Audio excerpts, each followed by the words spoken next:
Magandang araw sa inyong lahat, mga giliw naming tagapakinig. Muli po mga kaibigan, narito na po ang pagpapatuloy at huling yugto ng liham kasaysayan na ipinadala ni Bernie dito sa ating dulang Love and Memories.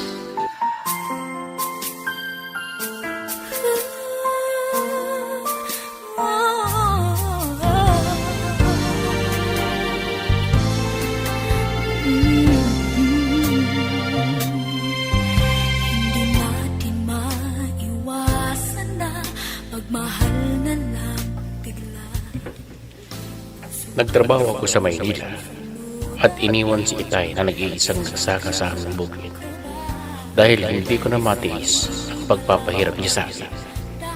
At nalungkot si Mila at pinigilan niya ako. Pero desidido ako na pumunta ng Maynila. Pero nagkumustahan kami sa cellphone at nag-video call kami ni Mila hanggang naipagtapat ko rin sa kanya na ako ay umiibig sa kanya. At lumipas ang isang taon, ay sinabi niya na dadalo ako sa birthday niya at sasagutin niya ako. Pero minsan, ay pinilit ni Inay na lumuwas ng Maynila.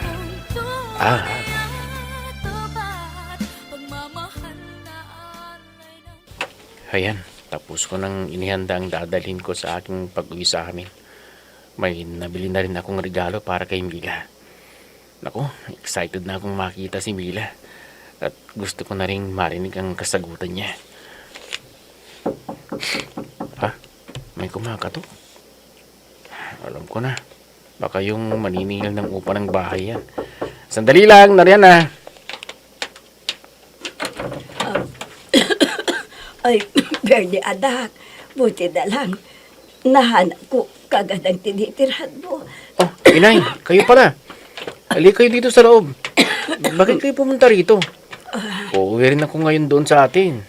Kuwan kasi anak, may sakit ang itay mo. Kaya ako pumunta rito para humingi ng perang pabili ng gamot niya. Sana, maawa ka sa itay mo. At alam mo, nagsisisi na siya sa kanyang ginawa. At pinapasabi, na patawarin mo na raw siya. Opo, Inay. Matagal ko na pong napatawad si Itay. Pero kayo na parang nanghihina rin kayo. May sakit din po ba kayo? Inay? Oo, anak. Nahihirapan ako sa pag-umuko. Birthday, anak. Parang dumidilim ang paligid. Nahihilo ako. Inay! Inay! Nawalan ng mahal si Inay. Diyos ko, ano bang nangyari sa kanya? Kailangan ko silang isugod sa ospital ngayon din.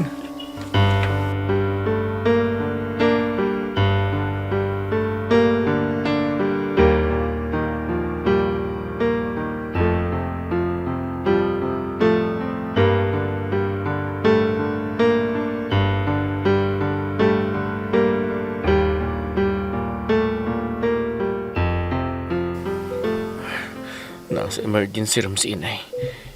Kailangan na ipaalam ko kay Mila na di pa ako makakauwi dahil nasa ospital si Inay.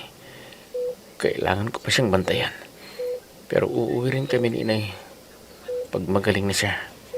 Magte-text na ako kay Mila para hindi niya bawin ang kanyang pagsagot sa akin. Hindi naman pwede na iwan ko si Inay hanggat di sila gumagaling. Tsaka ako na pupunta ng doktor para malaman ko ang sakit ni Inay.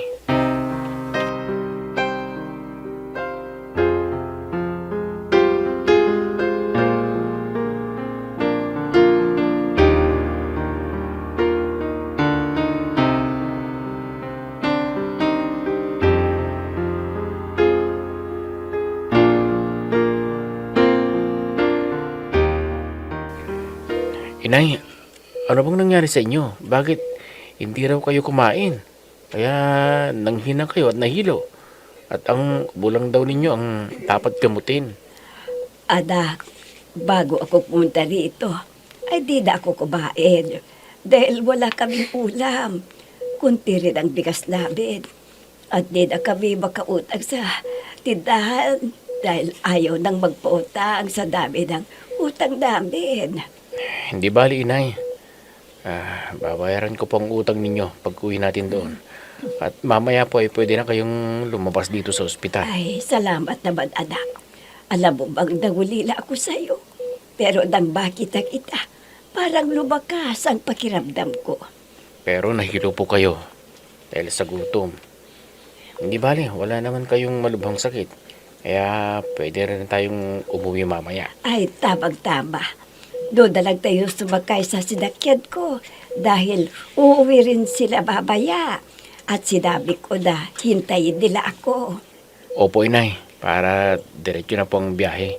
Hindi na tayo sasakay ng ilang beses patungo sa terminal ng bus. Ay, sana anak. Doon ka na lang maghanap ng trabaho mo. Dahil mahina na ang katawan ng itay mo. At ipinapasaka na namin ang bukid. Hindi na ikaw ang gagawa doon sa bukid natin. Kaya nakikiusap ako para makasama ka namin sa natitirang buhay namin dito sa ibabaw ng mundo.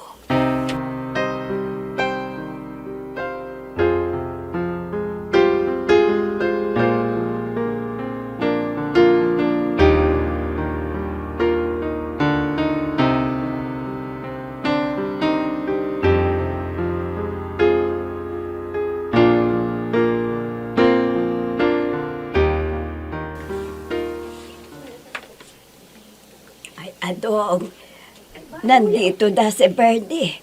Kasama ko siyang umuwi dito. At inaayos yung dala namin doon sa kusina. At may binili siyang gamit para dito sa bahay natin. Mabuti kung kasama mo na siya. Ano bang sabi niya? Babalik pa ba siya sa Manila at magtatrabaho? Ha? Hindi ko pa alam ang desisyon niya. Pero sinabi ko sa kanya na ipinapasakan natin yung bukid sa ibang tao. Hindi na siya ang gagawa sa gawaing bukid. Pakiusapan mo na lang siya. Para dito na at may makasama tayo dito sa bahay. Ay, talagang gano'n ang gagawin ko para hindi na siya umalis dito. At alam ko na susundin niya ang sinabi ko sa kanya dahil alam niya na naghihina ka na. Ganon din ako. Sino ang mag-aalaga sa atin kundi siya? At alam ko, naaawa sa atin si Bernie. Kaya, kailangan na kausapin ko siya uli para malaman ko kung dito na siya o kaya babalik pa sa Maynila. Kailangan na dito na siya para kasama natin habang tayo ay nandito pa sa ibabaw ng bundok.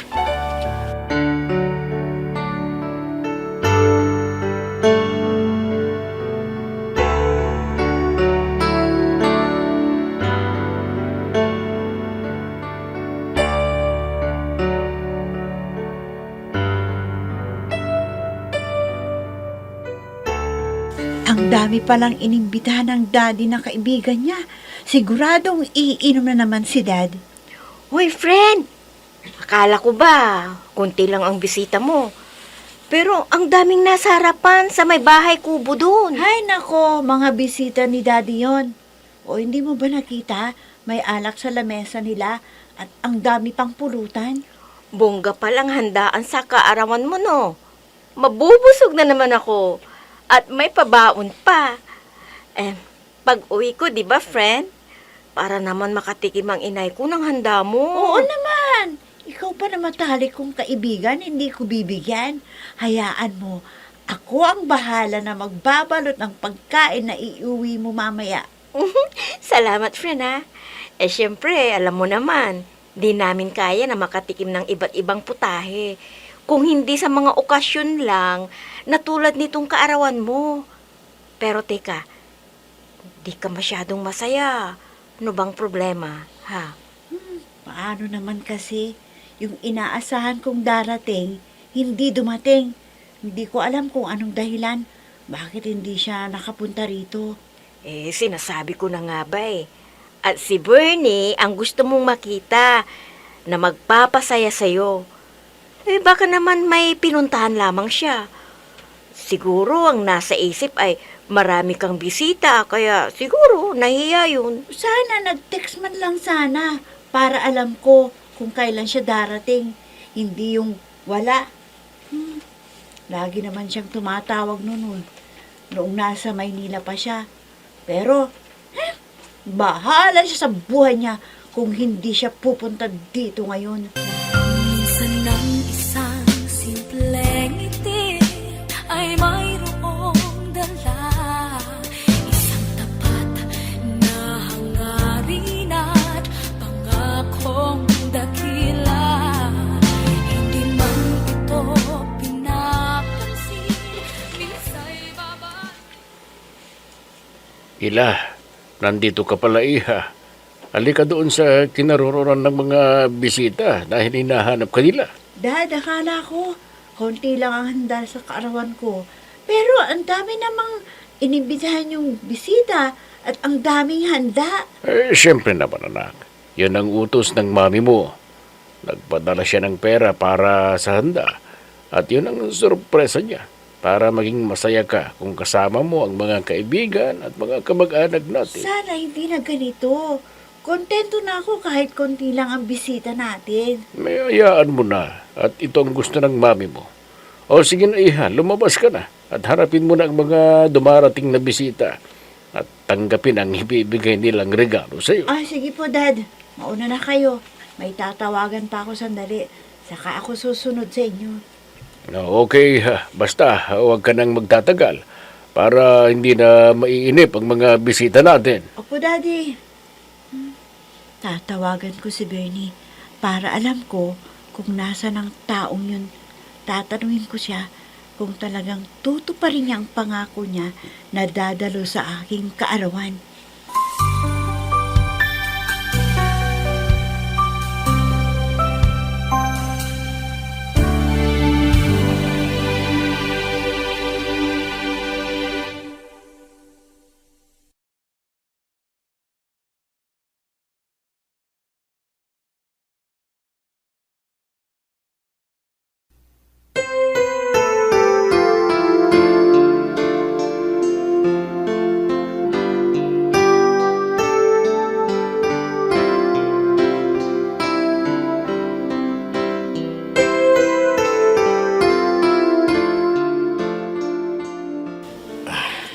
Bernie, anak, may salamat sa iyo. Dahil hindi na ako nahihirapan. Dahil sa sakit ko. Dahil dinala mo ako dito sa ospital. Opo, Itay. Kailangang malaman natin kung anong talagang karamdaman ninyo para maagapan, para gagaling na kayo. Ano bang sabi ng doktor? Malubha na bang sakit ko? Bakit masakit ang buo kong katawan at nahihirapan akong huminga? Oo nga po, Itay. Talagang nahihirapan kayo dahil sa problema na hindi lumalabas. Dahil hindi po kayo umiinom ng tamang gamot. Ganun ba yun? Paano naman kasi? Wala man kaming pera ng inay mo. Kaya ilang linggo na akong nakahiga. Kaya nagdesisyon ng inay mo na puntahan ka sa Maynila para humingi ng tulong sa'yo. Opo, Itay. Kailangan na gumaling kayo para makasama pa namin kayo ni Inay ng matagal na panahon. Akala ko, galit ka pa rin sa akin. Pero hindi na pala, sabi ng inay mo. Kaya, patawarin mo sana ko, anak, sa ginawa ko sa'yo. At pinahirapan pa kita sa gawaing bukid. Huwag na ninyong isipin yun, Itay. Ang mabuti pa, magpahinga na kayo para madali ang inyong paggaling.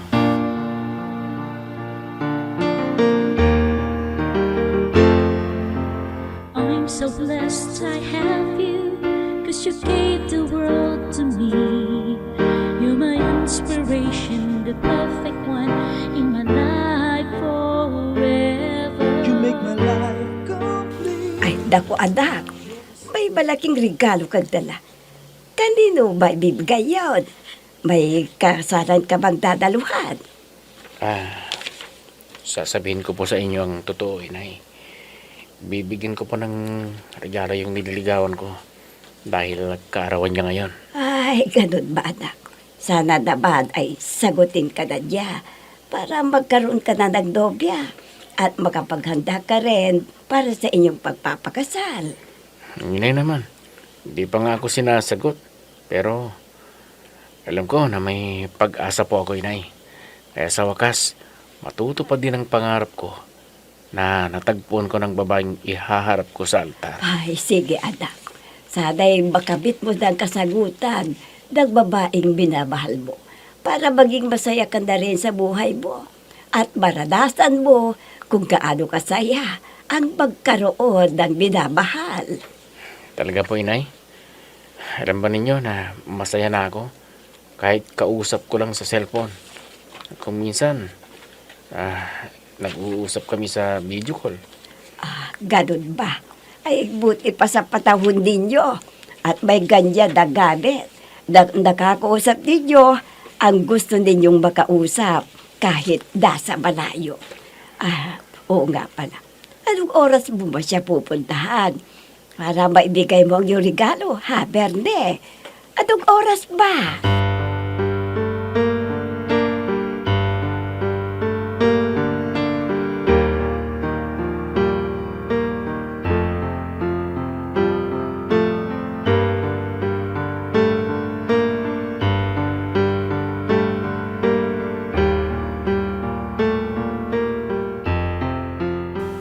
Ay, alam mo, Lagring, madali akong gumaling.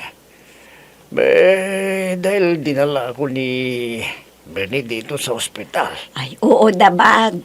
Para malaman kung ano ang sakit mo at makainom ka ng tamang gamot na inireseta ng doktor.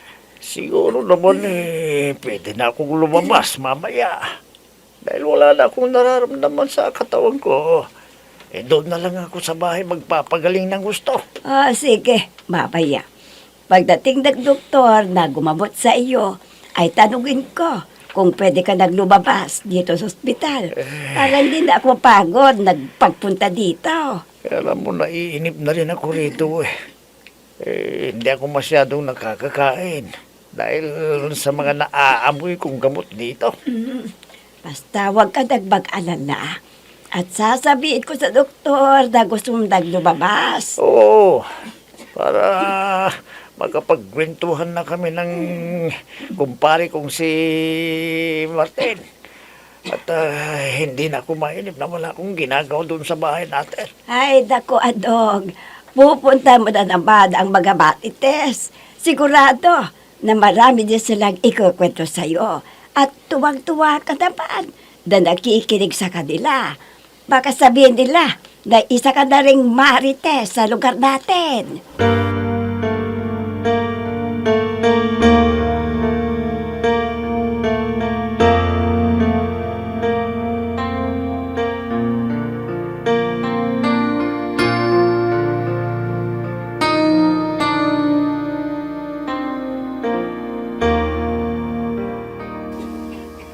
Matagal na ako dito sa harap ng gate nila Mila at nagdo-doorbell na ako. Pero hanggang ngayon, hindi pa siya lumalabas. Ang dami ko nang text sa kanya at ipinaliwanag kong dahilan kung bakit di na ako nakaabot sa kaarawan niya. Pero hindi siya nagre-reply sa akin. Mahal na mahal kita, Mila. Pero buhay ng itay ko ang ligtas ko. Kaya inuna ko sila. Mabuti pa, alis na lang ako. Dito na sa gate, sasabit ang regalo ko. Ayan, isabit ko na. Kaya alis na ako, bahala na. Kung hindi niya maintindihan, wala na akong magagawa. Bernie! Sandali lang! Mag-uusap muna tayo. Si Mila, salamat naman at lumabas na siya. Sorry ha. Magtatampo na sana ako sa'yo pero kababasa ko lang ng text mo eh. Okay na. Kahit hindi ka umabot sa kaarawan ko. Pero kahit ganun pa man, tuparin ko ang aking pangako sa'yo. Ito ang sagot ko. Anong ibig mong sabihin? Tatanggapin mo na ang inaalay kong pag-ibig? Pati yan tatanungin mo pa? Sige, para maniwala ka. Oo na, mahal na mahal kita. O ano, naniniwala ka na? Oo, Mila. Mahal na mahal din kita. Ikaw lang babaeng mamahalin ko habang buhay. Pinasaya mo ang buhay ko. Ako rin, Bernie. Maligaya ako dahil dumating ka sa buhay ko. At pangako, hindi magbabago ang aking pagmamahal, Bernie.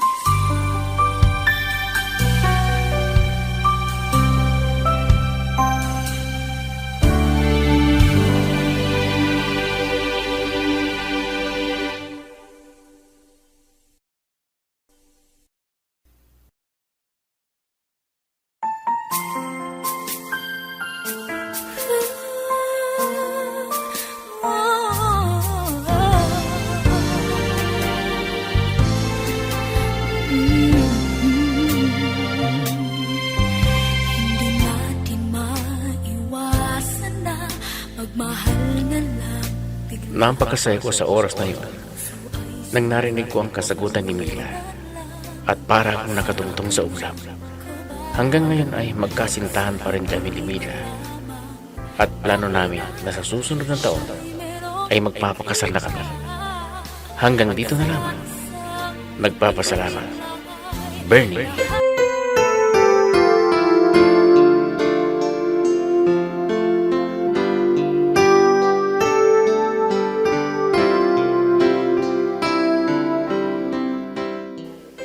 At diyan na po nagtatapos, mga kaibigan, ang liham kasaysayan na ipinadala ni Bernie.